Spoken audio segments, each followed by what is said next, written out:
The whole purpose of today is to educate, to entertain, and to inform. And I think there's no better speaker to start that off. Simon Biltcliffe. Thank you. First things first, don't drop things on the floor. Hello, well, I'm delighted to be here. I must be about the only Marxist capitalist within this building, so I'm back with my kindred spirits in the Trades Union Congress. So I'm going to try and run through, I've got about 30 minutes, give or take. I'm going to run through 3 case studies with you in some detail, just really to get you thinking how you can apply these things in your business, because these are 3 different companies that we're doing, that we work very closely with, but also to draw out from the idiosyncratic world of printing, which most of you, it's a kind of mix, I understand. It's about 50% who've not in the print industry, 50% who are in the print industry. Well, it's morphing beyond all recognition, which is a fantastically exciting time. And what I'm trying to do is just to get you to open your mind to the range of options that you have. Most of the time, we're limited by our imagination. And one of the things I did a short course at Harvard about innovation and creativity. And the one thing, I'm going to save you £25,000 right here, right now, by not going on it. The one thing I got out of that innovation is that if you go into a meeting knowing the outcome of it, you're not going to have any creative thoughts. So go into this presentation with an open mind, and it will give you a choice and a choice that you have to change the way that you approach how you interact with print, both personally and professionally, I'm hoping. What I'm going to concentrate on, print for 20 years, which is how long I've run Webmark, been about price out, cost reduction and what have you. And that's kind of important, of course. We all need to make sure that there is a great cost-effective solution out there. But more importantly, it's the value in now that you can get as part of an integrated campaign. That's what you're going to be hearing everybody banging on about. It is still a £13.9 billion industry with a huge amount of new and creative solutions out there for you to immerse yourself in, to bring your brand to life in. You've just seen some of the ones that Graham did earlier on.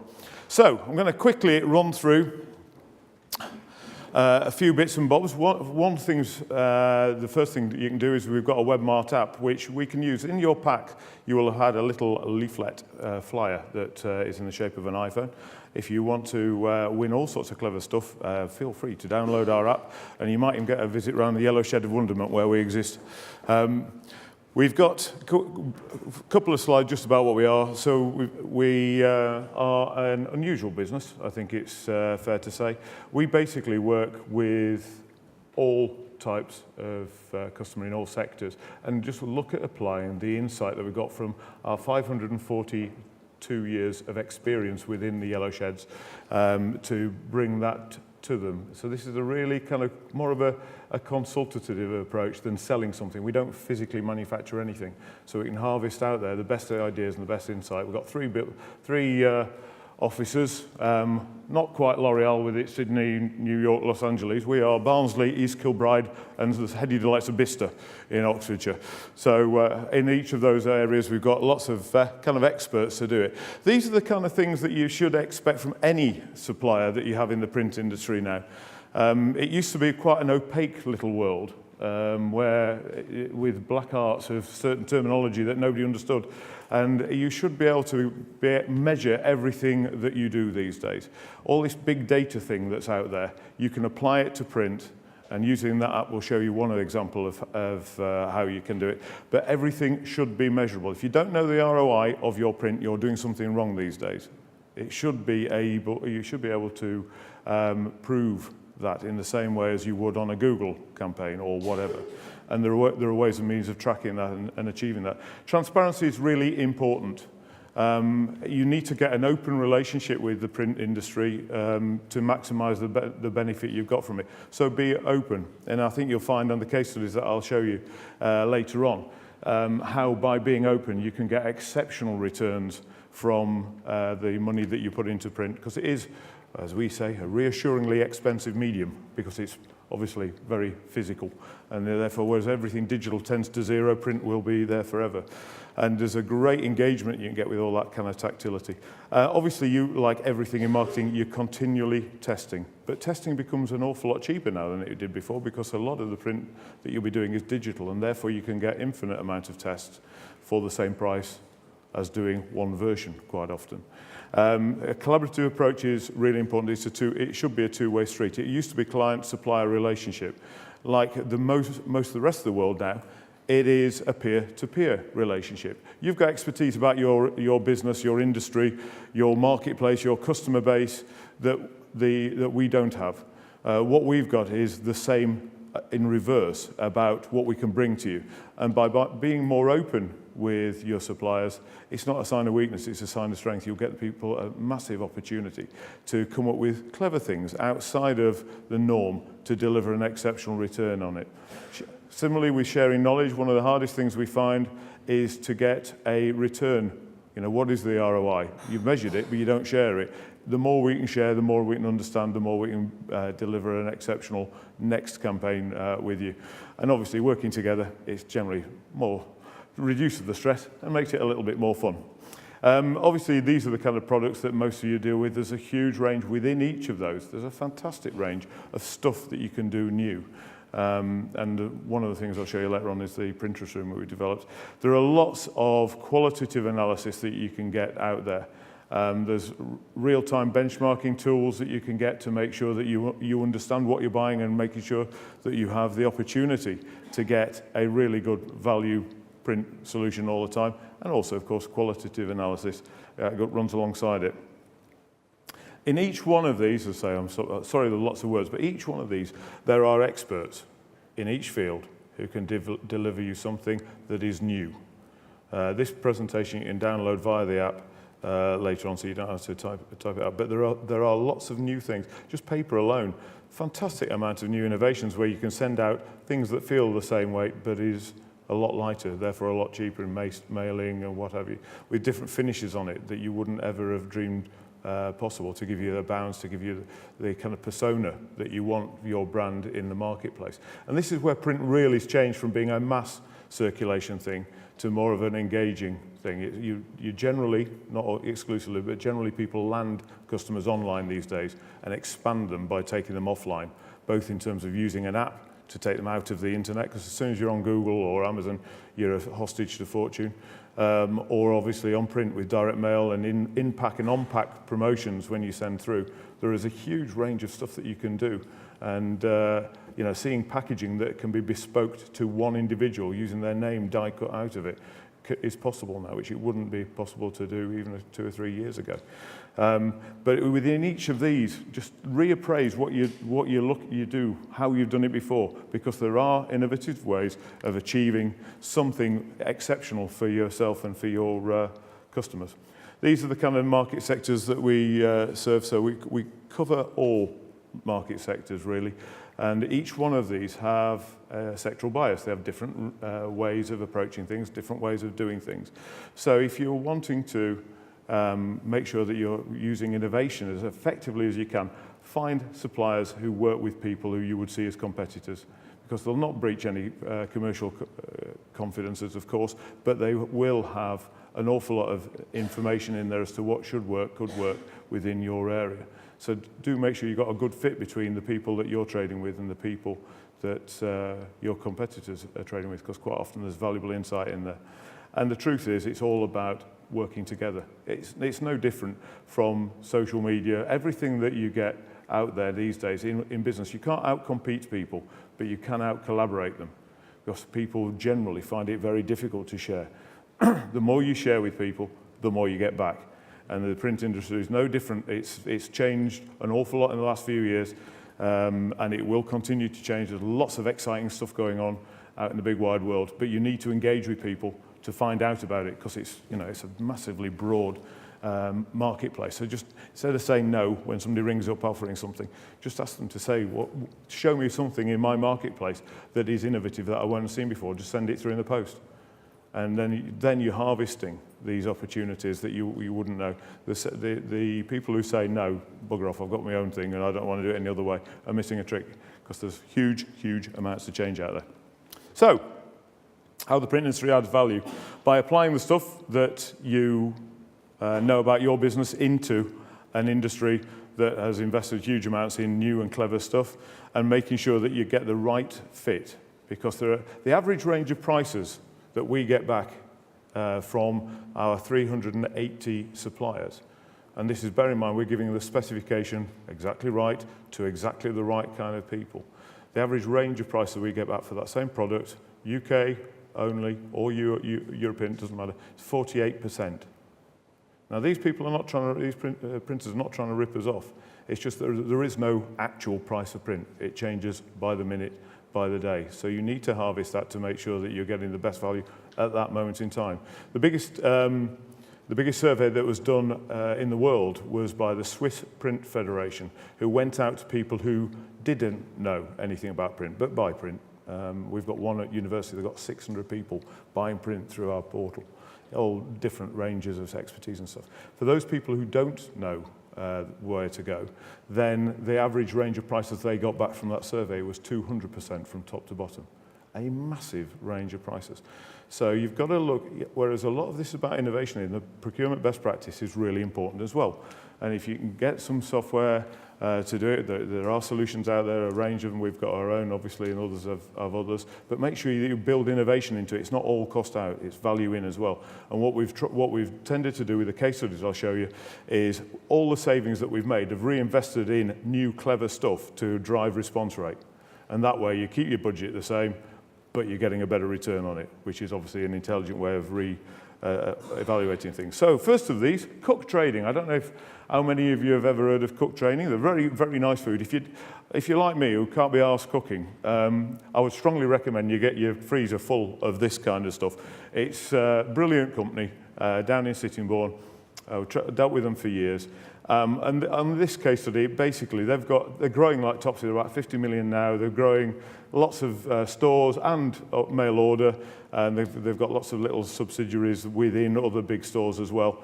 And I have to say, it is, for me, the best kind of frozen food you can get. Enough of their ad. What they were trying to do is, there's two things. One is they're very environmentally friendly, and POS generally isn't. It's kind of tricky to get recycled, quite a lot of it, but also they wanted to reduce their mailing costs on the direct mail, because acquisition, they used to upsell from first purchase. They use on-pack promotions to harvest information, and then they direct mail these people to keep an ongoing life cycle. And what you tend to find is, once you've got the data, and everything's about the data, once you've got the data, then you can get a kind of corkscrew of engagement online and offline, using technologies like the ones that we've got in our app to make sure that every time they buy something, obviously you've got a POS system, but you've also got the opportunity for them to engage scanning on the front of the packs that you buy, and also in-store promotions when they're actually walking around there. So what we did with these nice people was we offered them a fully digital personalized mailer with the map of how to get to the local store on there, rather than doing lots of plate changes, which is the conventional way of doing things. Usually you did lots of plate changes, as in this case there were 80 separate ones, because it allowed you to get a degree of personalization with the cost that you wanted on a cost per unit. Now, because you have all of the personalized details about things in GIS, so you can drop it in there, plus the app that you can put bespoke offers through that, so each one got an individual offer and at no extra cost. It was actually saved them money over what they did before. And also, by doing that, we were able to re-engineer it away from a certain postal service to a more environmentally sensitive postal service, which saved money, but also gave them a better eco-credentials on there. By making it so it's a digital file rather than having to actually design it, it saved them 3 days to market, which is very important when weather's changing, as we all know, and they can make a more bespoke offer for that, and it saved 16% on the mailing cost, So even though they used a bespoke one, so there was mailing of X thousand that were sent out, so every person got their own bespoke mailer, it still saved 16%, and then Allbar split 11% on the mailing as well, which they then reinvested into more client acquisition, etc. On the POS side, we've got what we call the printer's room down in the yellow shed of wonderment, and that is where every bit of print that we can find that's innovative sits. And so we've got our Art Deco theatre up there, which is our training room. And we walked them around there. They came in and sat down, felt all the kind of different substrates and all of the kind of different, because it is a tactile product. You can't send everything, to people all the time. You only have a small sample. So they come to us, and we had a training day, because training is really important. So people understand the opportunity that's out there, the new opportunities, open their mind to that, and then field tactile projects. And that allowed them to upskill the marketing support that we can deliver to them, but also the individuals within it, because most people under 30 haven't got a clue about print, because it was a dying art. And now, all of a sudden, with digital print, it's kind of sexy again. And so there's very few places that you can actually get training. All the old print colleges have died, and now we're trying to reinvent, and there's a number of people that are offering courses. We're trying to reinvent by getting a proper professional kind of approach to upskilling people to understand all of the opportunities of working with a print environment. So we got some material which they can go straight into their recycling rather than have to get specially picked up, and it reduced costs with the same amount of rigidity, because rigidity, they've got lots of freezer cabinets which pump out loads of heat, and the problem with that is it would start to bow and all that kind of stuff. So we managed to do tests on that to deliver an exceptional kind of result within a difficult environment that's very environmentally friendly. So there are lots of substrates out there, and the same way I say speak to printers, also speak to paper suppliers or material suppliers, because there's lots of engineering going on out there that you wouldn't necessarily be aware of, and to recreate more environmentally friendly options of what you already buy. Bright House is another customer that we do work with. This is, they wanted to have a more premium feel. Well, this is what they used to do, which is a kind of standard catalogue, and they wanted to have something that was more kind of accessible, a bit more upmarket, with things like, so when you flick through it, it's more transparent pricing in it, so you can look at it, and all the pricing is for people to have a look at when they're sitting on their tables, rather than having to flick forwards and backwards and what have you. Now this is, I'll not read it through every one of it, but basically there's lots of choices that you have cost effectively to be able to do it. So we changed the paper stock, we changed the, we dummied up loads of different fields, and then the market tested it. So they went out to the stores and we did lots of test runs to see what the response was in terms of the feel, because the haptics are quite important on that. And then we reduced the paper weight but still got it bulkier. So you can quite often get a higher perceived quality catalogue at a lower price by looking at all the different permutations out there. And the outcome of that is that they got a significant amount of saving, so I'll not run through all that in detail, but we managed to help them to get a clear mark for the layout of this, so it's a much more easy to understand catalogue, but it has a more premium feel. So that they can, it looks much more akin to the kind of way they aligned it. This then fitted within their TV campaign, which then rolled out throughout all of the stores. So no matter what you want to try and achieve, you can achieve it by working with all media and with the print industry to come up with something that is kind of better for you. Audible's probably one of the more interesting ones from because they're obviously an online-only company. I mean, they sell, for those of you who aren't clear about them, this is what we did for them, which is a tiny, it looks like an iPhone. And they wanted to engage people. They do audiobooks. That's what they do. They just deliver it, stream it over, or you can download it through their app. And they wanted to cross-sell people who may only have one genre that they listen to. So we did variable data with other things you might be interested in there. So we changed from DL and A5 inserts into this format, and literally it was in a meeting when we sat down there with an iPhone, And we just saying, well, we can die cut it into that kind of size if you want. I said, that's fantastic. I didn't know that you could do that cost effectively. And so that's where it came out of that meeting for us to deliver that exceptional kind of thing. So work with the creative team, and that's another important thing. There's no point bringing people in when your creative's done. Get them in at the outset and throw it with the creative people. These are really important people to engage with your marketing. So you get the end point and the beginning point together as early as possible in the creative process. It allows you to design out costly things before you go anywhere near getting them signed off, and allows you to get a single view all the way through, and ownership all the way through both ways. To deliver an unusual thing. So each directed customers to a different URL for tracking purposes. And this is the one customer that did share data with us. Interestingly enough, this is where, as a, if you like, a internet-based company, all based on return and response, they're very open with their data. So they got 48% increase in sign-up. So they're using this as an acquisition as well. Over the DL, and a 26% sign up over the A5.